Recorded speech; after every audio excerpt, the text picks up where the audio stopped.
النهارده جايب لكم مسلسل سبايدر مان الجديد، ويلا بينا. بيبدأ المسلسل في مدينة اسمها كوينز، وبنلاقي بيتر باركر بيصحى من النوم وبيلاقي نفسه متأخر عن المدرسة، وبيكون النهارده أول يوم ليه في المدرسة الثانوية، فبيجري يجهز نفسه وعمته ماي بتنادي عليه وبتديله سندوتشات المدرسة، وبيجري بيتر عشان يلحق القطر بس هو ما بيلحقهوش، وبتجيله عمته ماي بالعربية وبتقوله تعالى وصلك، وبتوصله وبينزل من العربية وفجأة بيلاقي بوابة سحرية بتتفتح من السماء وبينزل منها وحش غريب شبه فينوم، والوحش بيجري ورا الطلاب، وبنلاقي حد ماسك الوحش بحبل سحري وبيكون دكتور سترينج، وبتبدأ معركة ما بين الوحش ودكتور سترينج، وبنشوف العنكبوت نازل من بوابة سحرية والوحش بيمسك دكتور سترينج وبيرميه، وبيروح الوحش ناحية طالبة وبيمسكها، وبيتر بيشوفه وبيرمي عليه طوبة فبيسيبها وبيروح ناحية بيتر وكان جاي يضربه خلاص، بس بيجي دكتور سترينج وبيمسكه وبيرجعه للبوابة السحرية، ولما بتتقفل البوابة بيقع العنكبوت على رقبة بيتر، وبيتر بيتعرف على البنت اللي انقذها وبتقول له ان اسمها نيكو مونارو، وبيعضوا العنكبوت وبيبدأ يدوخ ويغمى عليه. وبعد كذا شهر بنلاقي بيتر برضه متأخر عن المدرسة وبيجري بسرعة عشان يلحق القطر بس ما بيلحقهوش، فبينتقل للخطة البديلة، بيلبس اللبس بتاع سبايدر مان وبيقعد يتمرجح، وبيشوف هو بيتمرجح 3 اشخاص مثبتين هاري اوسبورن وبيقولوا له هتجيب فلوس ولا هنضربك، فبيجي لهم سبايدر مان بس هما بيتريقوا على لبسه وبيصوروا في بث مباشر، فسبايدر مان بيضربهم هما التلاتة وبيشكروا هاري وبيقول له على اسمه، وبيقول له بيتر انه اسمه سبايدر مان، وبيروح بيتر المدرسة وبيدخل الفصل والمدرسة بتقول له انت جيت، وبتقول له قابلني بعد الصف. بعد كده وهو ماشي بيخبط بيتر في بيرل، وبيتر بيحكي لنيكو انه هو بيحب بيرل من هما صغيرين لما كان بيتر عنده 11 سنة ونص وهي عندها 14 سنة، وبيقول لها ان بيرل لغاية دلوقتي بتشوفني طفل، وبتقول نيكو ان بيرل مش هتعرف ان انت بتحبها الا لما تقول لها، وبيقول لها بيتر اني هقول لها وخلاص بقى. وبعد كده بيبقى بيتر في الفصل وبيرسم بدلة سبايدر مان، وبيبص على الشباك بيلاقي عربية بتجري وبيجري وراها عربيات البوليس، فبيتر بيقول للمدرس انه عاوز يروح الحمام، وبيطلع بيتر ورا الحرامية وبيرمي الشباك على العربية وبتيجي في العربية وبيشدها بس بيتخلع الاكسدام، ومن هبدة العربية بيغمي على الحرامي اللي سايق ورجله بتيجي على البنزين والعربية بتجري، والعربية كانت جاية تخبط اتوبيس بس بيجي سبايدر مان ويقف قدام العربية وبيوقفها والناس كلها بتسقف له وبتصوره، وبيمشي وبيبقى رايح لبيرل وكان رايح يقول لها انه بيحبها، بس بيلاقي واحد اسمه لوني سبقه وراح ليها وبيحضنها، وبيتصدم بيتر وبعدها بيروح الفصل، والاستاذ بيقول انتوا هتتقسموا الى ثنائيات عشان تعملوا المشاريع الجاية، فبيتر بيقول لنيكو انه يطلب من بيرل انهم يبقوا مع بعض واخليها تعرف اني مش صغير، بس بيطلب لوني من الاستاذ انه يبقى مع بيتر في المشاريع، وبيتلبس بيتر معاه وبيبدأوا المشاريع مع بعض، بس بيلاقيه بيتر انه شخص جيد، وبيقول لوني لبيتر انه حبيت انضم ليك عشان كتر الكلام عليك من بيرل، وبتقول عليك شخص ذكي، فبيفرح بيتر ان بيرل اتكلمت عليه كده، وهم مروحين بيلاقي بيتر لوني وهو بيبوس بيرل، وبيتر بيزعل هنا، وبعدها لوني بيروح البيت وابوه بيطلب منه انه يساعد اخوه الصغير في الواجب، فبيقول له ماشي، وبيقول لوني لامه انه سأل الاستاذ مادة الصيانة على عربيتك، وبيقول لها ان المشكلة ممكن تكون في المولد، وبيقول لها هشوفه بس بعد ما اخلص المذاكرة لاخويا وارمي الزبالة، وامه بتشكره وبتحضنه، وبعدها بنلاقي بيتر ماسك حرامي وبيدي صاحب المحل المحفظة، والحرامي بيطلب من صاحب المحل انه يسامحه، فبيسامحه صاحب المحل، فبيفكوا بيتر وبيسيبه يمشي، فبيشكره صاحب المحل ويقول له ايه رأيك في بيتزا مجانية، فبيتر بياخدها على طول وبيمشي وبيروح يستخبى في زقاق وبياكل البيتزا، وبيلاقي مشغل فيديو في الزبالة، فبيتر بيفرح اكتر وبيقول بيتزا ومشغل فيديو في يوم واحد وببلاش، وبيروح البيت وبيلاقي واحد في البيت وبيقول له انه اسمه نورمان اوسبورن، فبيقول له بيتر عارفك انت من اشهر الرجال في نيويورك، فبيقول له نورمان انه عمل بحث للمدارس المحلية، وبيقول له انه لقى سجلك في ثانوية بليز مليان بالشهادات وبدرجات امتياز، فبيطلب منه انه يتدرب معاه في شركة اوسكار، فبيقول له بيتر انت قصدك وظيفة، وبيفرح بيتر، فبتقول لعمته ماي ان ده مش هيأثر على دراسته، وبتقول ان هي عاوزاه يكمل الدراسة، فبيقول لها هيكون التدريب منفصل عن الدراسة، وبيوافق بيتر ويقول له نورمان انه يجي بكرة بعد المدرسة الساعة 4 في برج اوسكارب. وتاني يوم بيتر رايح المدرسة وبيقبض على حرامي قبل ما يسرق عشان بيلاقيه وهو بيصور واحدة وهي بتكتب رمز الأمان بتاع البيت بتاعها، وبعدها بيروح بيتر المدرسة وبيقابل هناك لوني وبيعرفه لوني على أعضاء فرقته وبيقول له إن في ماتش مهم بعد المدرسة تعال اتفرج عليه. فبيقول له بيتر إن ممكن أعدي عليك وبعدها أمشي. وبعد كده بيروح بيتر هو ونيكو يتفرجوا على الماتش ونيكو بتكلمه وبتقول له أنت هتشتغل مع نورمان أوسبورن؟ فبيقول لها فبتيجي بيرل وبتبقى سمعتهم وهما بيتكلموا وبتقول لبيتر انت هتشتغل في اسكورب وبتقول له عمتك ماي بالتأكيد فخورة بيك. فبيقول لها بيتر ايوه هي فخورة بيا. وبتقول له انت هتروح امتى؟ فبيقول لها النهارده الساعة 4. فبيبص في التليفون وبيلاقي الساعة قربت على الساعة 4. فبيقول لهم انا ماشي دلوقتي وبيسيبهم وبيمشي ويروح الى اسكورب وبيقولوا له هناك انت اتأخرت. فبيقول لهم بيتر انا جاي قبل الميعاد بدقيقتين. فبيقول له انت لازم تيجي قبل الميعاد بربع ساعة عشان تتصور. فبيصوروا وبيخليه يطلع المختبر وبيقابل هناك متدربين تانيين. فأول واحدة بيقابلها اسمها جين من لونج ايلاند والتانية اسمها آشا من واكاندا بلد بلاك بانسر والتالت اسمه أمديوس. وبيجي دكتور اسمه ويتمان وبيقول لهم انه هيشرف على تدريبهم وبيوزعهم وبيخلي كل واحد يعمل حاجة وبعدها بيخلي كل واحد يروح أقسام متخصصة وبيبعت آشا إلى قسم تقنيات الفضاء وبيبعت جين إلى قسم الحوسبة القمومية وبيبعت أمديوس إلى قسم الروبوتات وده القسم اللي كان عاوزه بيتر. وبيتر بيروح قسم أبحاث الطاقة مع دكتورة كارلا كونورز وبتقول له الدكتورة كارلا احنا هنشتغل على صنع بطارية جديدة مكتفية ذاتيا. فبيقول لها بيتر زي مفاعل ستارك. فبتقول له حاجة زي كده. فبيفرح بيتر وبيبدأوا يشتغلوا مع بعض وبترن على نيكو وبتقول لهم انهم كسبوا في المباراة وبتسأل بيتر عمل ايه في التدريب. فبيقول لها كان من الأسوأ إلى الأسوأ وبقى دلوقتي رائع. فبيسمعهم لوني وبيعزم بيتر ونيكو إلى بيت واحد من الفريق بتاعه. فبيوافق بيتر وبعد كده بيطلع استراحة مع زمايله في التدريب وبيشغلوا التلفزيون وبيلاقوا في قناة أخبار إن في حريقة في مبنى قديم وبيعرف بيتر مكان المبنى من الأخبار وبيقول لهم إنه نسى حاجة في الحمام. وبيطلع بيتر يلبس بدلة سبايدر مان وبيوصل للمبنى وبيخش جوه المبنى وبيلاقي واحد بيولع في المبنى من جواه وبيتر بينادي اذا كان في ناس في المبنى ولا لا وبيقول له اللي بيولع في المكان انت شايفني شرير انا خليت المبنى كله من الناس. وبيقول له بيتر شكرا انك خليت المهمة سهلة. فبيبدأوا يضربوا بعض وبيقول له الشرير ان المطور العقاري هيدفع فلوس كتير لو حرقت الشارع باكمله عشان يشتريه بسعر ارخص. وبيقول له انت واقف على اجدد ناطحة سحاب مستقبلية في شارع 52. فبيقول له بيتر احنا هنا في شارع 51. وبيقول له انت بتحرق العمارة الغلط. فبيبص على الشباك عشان يتأكد من كلام بيتر فبيلاقي يافطة مكتوب عليها شارع 51. فبيقول مستحيل وبيقول ان المبنى قديم ويستحق انه يتولع فيه وبيضرب بيتر بالنار بس ما بتجيش فيه وبيتر بيضربه ضربة بتطلعه من المبنى بتدخله مبنى تاني وبيتر بيعتذر له عشان ضربه بس بيضرب عليه نار تاني وبيتر بيلاقي كلب كان هيتولع فيه بس بيتر بينقذه وبيضربه بيتر بشوال وبعدها بيشد عليه حوت سمك وبيقع عليه. وبتيجي رسالة بيتر من دكتورة كونورز وبتقول له انت فين. فبيمشي بيتر بيبقى دكتور ويتمان موجود وبيقول لكونورز فين بيتر وبيبقى متعصب. فبتقول له بعته يجيب مستلزمات من مكتب دكتور تاني وبيجي بيتر وبيقول له ويتمان ان المبنى ده مؤمن وما ينفعش انك تمشي فيه براحتك كأنك صاحب المكان. وبيجي واحد من الحراس وبيقول لبيتر ان دكتور نورمان عاوزك وبيحسبوا ان نورمان عاوز بيتر عشان يطرده وهو ماشي يودعوه. والحفلة بتكون ابتدت ونيكو مستنياه بيتر وهو بيروح لنورمان وبيلاقي صورة على الحيطة فيها كابتن امريكا ونورمان مع بعض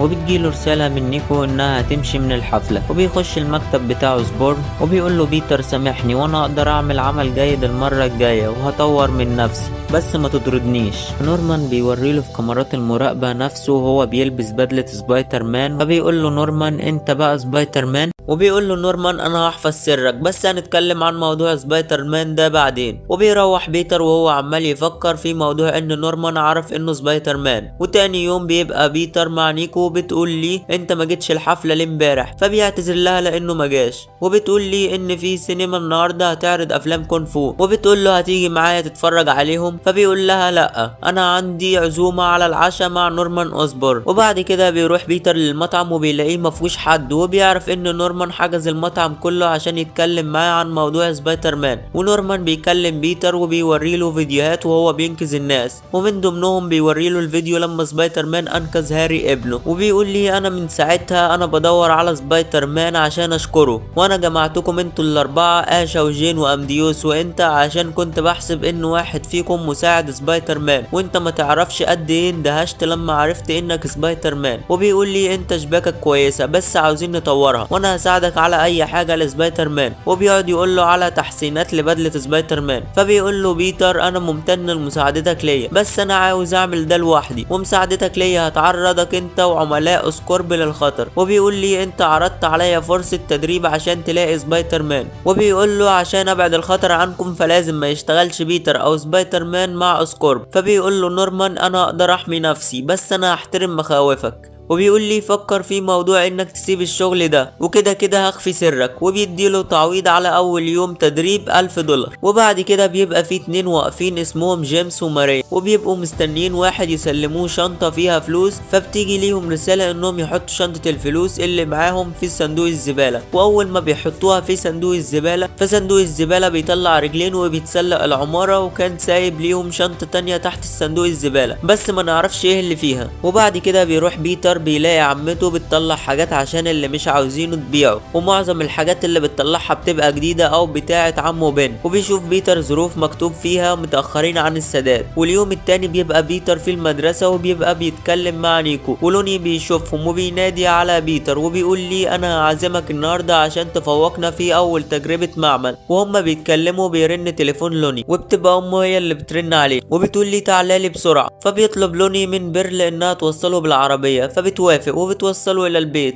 وبيلاقي ظباط واقفين قدام البيت وبيتكلموا مع ابوه. فبيخش لوني جوه وبيقول لامه فين اخويا اندريا، فبتقول لي محبوس في الاوضه. فبيقول ليها ايه اللي حصل، فبتقول له انا لقيت ظابط واخوك جاي معاه، وقال لي ان اخوك كان بيبوظ مبنى مع عصابه ومسمين نفسهم عصابه الشارع 110. فبيتنرفز لوني وبيخش الاوضه على اندريا بس مش بيلاقيه، وبيلاقي الشباك مفتوح. وبعد كده بيبقى جيمس وماريا في محل مجوهرات وبيبقوا عاوزين يسرقوا المحل، والشنطه اللي اخدوها كان فيها رجلين وايدين آليين، وبيضربوا الحارس اللي في المحل. وبيتر بيبقى واقف فوق المبنى وبيصور نفسه، وبيلاقي عربيات الشرطه رايحه محل المجوهرات وبيطير وبيروح ليهم هناك. وبيبقى جيمس جاي يقتل الحارس برجله بس بيجي سبايدر مان وبيلحقه وبيربطه بالشباك، بس ماريا بتفكه فبيضرب عليها الشباك تاني بس بيبقى جيمس سريع جدا. وبتيجي ماريا تضرب بيتر بس بيفلت منها، فبيتر بيتعب وبينط على المبنى، وماريا بتقطع عمود نور وبيبقى جاي يقع على الناس. فبيتر بيلحقه وبيجي جيمس ده يضربه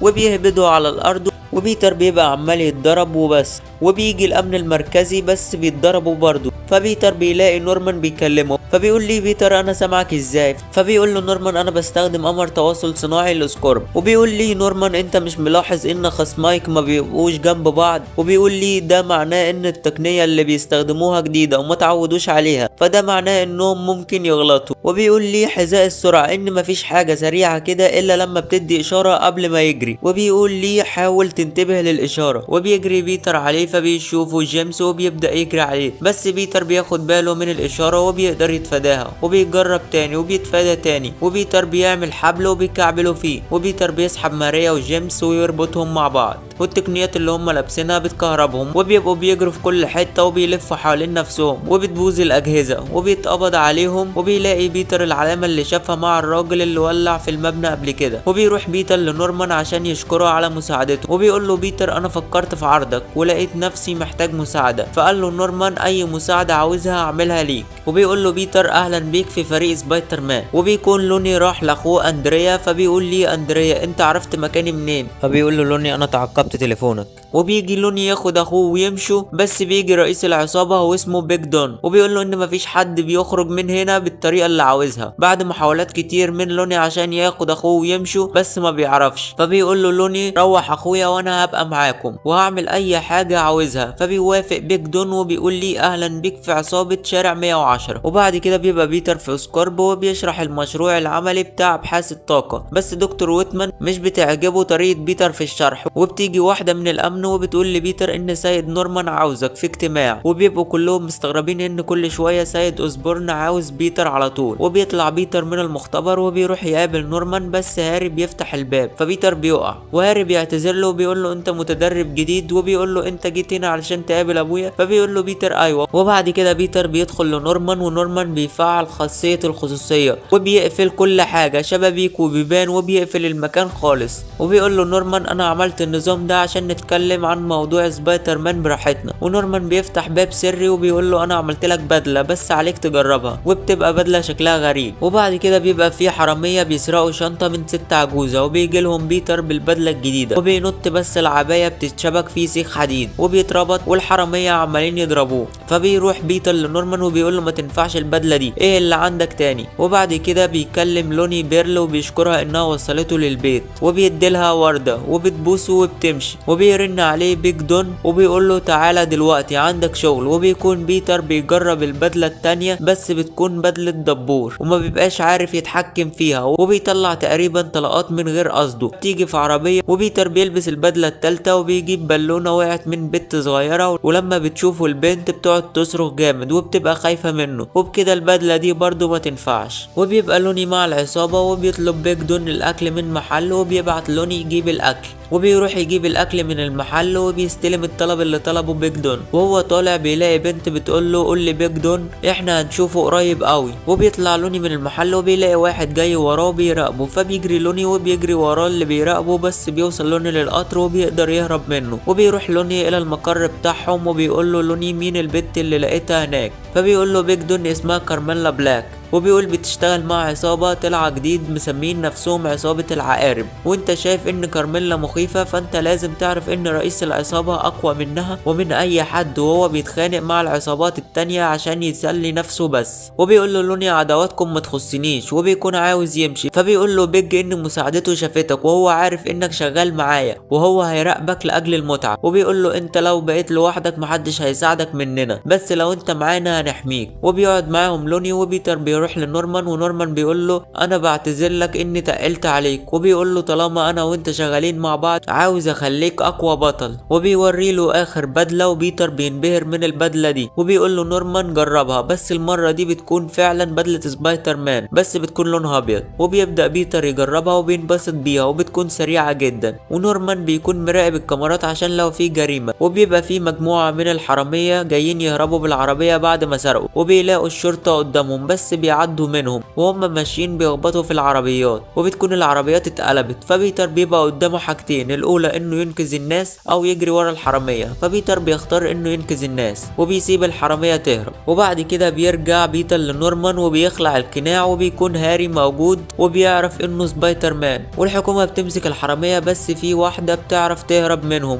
وبتروح تخبط على دكان، فبيفتح الدكان وبتلاقي قدامها دكتور اوتو اوكتافيوس وبتديله شنطه فلوس، فبيديلها خوذه بتحلل الحركه وبتطلع ليزر وبتمشي. وبنعرف من هنا ان الاسلحه اللي الاشرار كانوا واخدينها من هنا. وبيبقى عاوز دكتور اوكتافيوس انه يكون عنده مكانه اعلى من ستارك وبروس بانر ونورمان اوسبورن، وبيقول ان ده هيحصل قريب قوي. وبعد كده نورمان بيعمل اجتماع لبيتر وهاري، وبيقول نورمان انه فكر في موضوع بتاع ان هاري عرف حقيقة سبايدر مان، وقال لبيتر ان هاري هينضم معانا الى فرقة سبايدر مان. وبعد كده بيبقى بيتر رايح المدرسة، فبيقول له هاري عاوز توصيلة، فبيوصله بعربيته، والناس كلها بتتكلم عليه ان بيتر جاي مع هاري اوسبورن بعربيته. ولوني بيبقى رايح يقابل المدرب بتاعه، بيقول له المدرب ان مفيش اي مبرر يخليك تجيب، فبيعتذر له لوني وبيقول له انه عنده ظروف عائلية. فبيقول له المدرب انا مقدر ظروفك بس لازم تيجي التدريب، وبيقول له انت حريف ومسيرتك مش هتكون اخرها المدرسة، وبيقول له انت عندك مهارات توصلك للاحتراف. وبيرن بيج دون عليه بس لوني بيكنسل عليه، وبيقول له المدرب هقابلك في التدريب. طيب. وبيطلع لوني بيلاقي بيرلا قدامه وبتقول لي ان هي وبيتر قدموا اعتذار للاستاذ المعمل بسبب غيابك. وبعد كده بيتر بيعزم نيكو على السينما الساعة 7 وبيروح لون التدريب، بس بيرن عليه بيج دون وبيقول له عاوزك دلوقتي، وبيقول له عصابة العقارب موجودين على ارضنا واحنا عاوزين عصابة 110 كلها. وبيقول له لوني انا بتمرن دلوقتي وانا هترفض لو ما حضرتش التمرين. فقال له بيج دون معلش هي ازاي دي تبقى مشكلتي. فبيقول له لوني انا كده كده هاخد وقت طويل عقبال ما اجيلك. فبيقول له بيج دون انا بعتلك 2 من رجالتي هيجيبوك وهتلاقيهم واقفين بره دلوقتي. وبيروح لوني معاهم وبيبدأ بيتر يشتغل شغل سبايدر مان وبيبقى بيتكلم هاري وبيرغوا مع بعض. والبنت اللي خدت السلاح من دكتور اوكتافيوس بتحرر بقية فرقتها من السجن، وبيبقى البوليس محاصرهم فبتضرب المبنى بالليزر وبتقطع حتة من المبنى وبتقع على عربية البوليس وبتبدأ تفرقع العربيات بالليزر. وبيكون بيتر ماسك حرامي سارق عجلة وهاري بيقول له سيب اللي في ايدك ده وبيقول له ان في عملية هروب جماعي من السجن. فبيروح لهم بيتر وبتكون البت جاية تضرب على ظابط بس بيتر بيلحقها وبيبدأوا يضربوا بعض. وبيكون لوني مع عصابة 110 ضد عصابة العقارب وبيبدأ يضربوا في بعض ولوني ما بيبقاش عارف يعمل ايه. وبيجي زعيم عصابة العقارب وبيطلع مطوة وبيبقى جاي يغز بيج دون، بس بيجي لوني وبيلحقه وبياخد الضربة بداله وبيضربوا زعيم العصابة وكان جاي يقتل لوني بالمطوة، بس البوليس بيجي وبيهربوا كلهم. وبيكون بيتر بيتضرب وبتضرب عربية وكانت جاية تقع على الناس، بس بيتر بيلحق العربية وبينقذهم. وبيجي صاحب البت وبيقول لها يلا بينا نهرب وبتقول له انت عاوزني اهرب زي الجبنة، وبتروح تكمل ضرب فيه وبتيجي تضربه بنية بس بيتر بيصدها، بس هي بتقول له انا عندي خطة بديلة وبتنادي على صاحبها وبتضربه بالليزر، بس بيلحقوا بيتر وبيصد الضربة بداله. فبيقول لها صاحبها لولا سبايدر مان كنت مت. فبتقول له ان اخلاق سبايدر مان انه يساعد اي حد، وبتيجي تضرب سبايدر مان بالليزر بس بيجي صاحبها وبياخد منها الخوذة وبيقول لها يلا بينا نمشي، بس هي بتاخد منه الخوذة وبتيجي تلبسها بس بياخدها بيتر بالشباك وبيربطها بالشباك